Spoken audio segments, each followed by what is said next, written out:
Pant पहनने वाले लोग खड़े होकर बाथरूम करते हैं, क्या होता है? बाथरूम 2-4 बूंद तुम्हारे पैंट में टपक जाती है, तुम्हारा पैंट, तुम्हारा शरीर, तुम्हारा सब अशुद्ध हो जाता है। ये शौच का विधान है। शास्त्र कहते हैं कि हमें पवित्रता का ख्याल रखना चाहिए। तुम्हारे कपड़ों में बाथरूम गिर जाएगी, बताओ कपड़े अशुद्ध हो जाएंगे कि नहीं? हाँ या ना जवाब दो। फिर उन कपड़ों को पहन के तुम मंदिर जाओगे तो वो पॉजिटिव एनर्जी मिलेगी? अरे सिद्धांत को समझो मेरी माँ, सिद्धांत को समझे बिना काम नहीं होगा। इसलिए हमारे बाप दादे, तुम्हारे बाप दादे धोती पहना करते थे, कांच लगा के बैठ के बाथरूम किया करते थे। आजकल खड़े खड़े होके लोग बाथरूम करते हैं। तुम्हारे बच्चों को तो बाथरूम करना भी नहीं आता।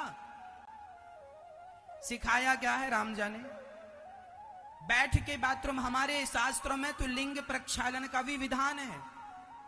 यदि आप बाथरूम गए हैं तो लिंग का प्रक्षालन, उसे धोइए, साफ कीजिए और उसको धो के 4 कुल्ला कीजिए और हाथ मुंह धोइए, तब वापस आइए बाथरूम से। बाथरूम करने के बाद का ये विधान है। इतना करेंगे तो शुद्ध हो जाएंगे। हाँ, अब रही शौच की क्रिया। शौच करने जाओ, जितने कपड़े पहन के शौच करने गए हो सारे कपड़े धो लो, या फिर कपड़े उतार के जाओ, कम कपड़े पहन के जाओ, या फिर पहन के गए हो तो सारे धो लो। और तुम शौच के लिए गए हो ना, तो शौच के बाद नहा के ही वापस आना। यदि आप, कई लोग शौच के लिए जाते हैं बिना नहाए घर में घूमते रहते, राम राम, इस घर का पानी कोई सदाचारी पी लेगा उसकी बुद्धि भ्रष्ट हो जाएगी। तुम्हारे घर का तो पानी नहीं पीना चाहिए।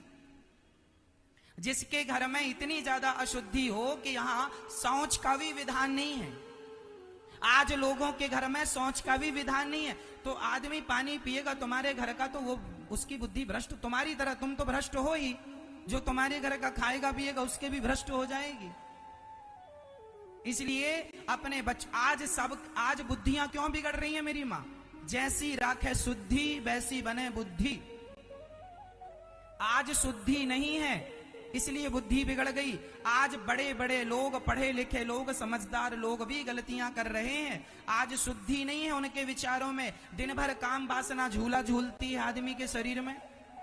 जिसे देखता है कामुक होके देखता।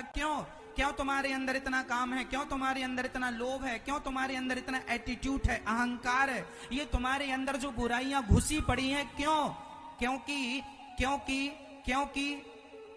क्योंकि दुर्गंध वहीं होती है जहां गंदगी होती है।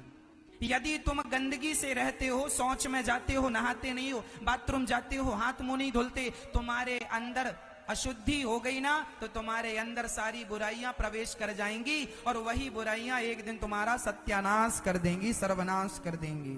जो आदमी सदाचारी है वह पवित्रता का ख्याल रखता है। साहब, पवित्रता जरूरी है। बताओ, शुद्धि जरूरी है या नहीं? जैसी राखो शुद्धि वैसी बने बुद्धि, ये बाप दादों की कहावत है या नहीं?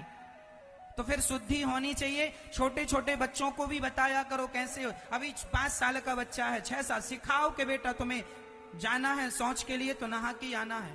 पूरा ना नहा सको तो कमर तक तो स्नान करो, आधा अर्ध स्नान बोलते हैं। चलो ठंडी है, मजबूरी है, पूरा ना नहाओ, आधा। स्त्री पुरुष दोनों के लिए ये विधान है। तुम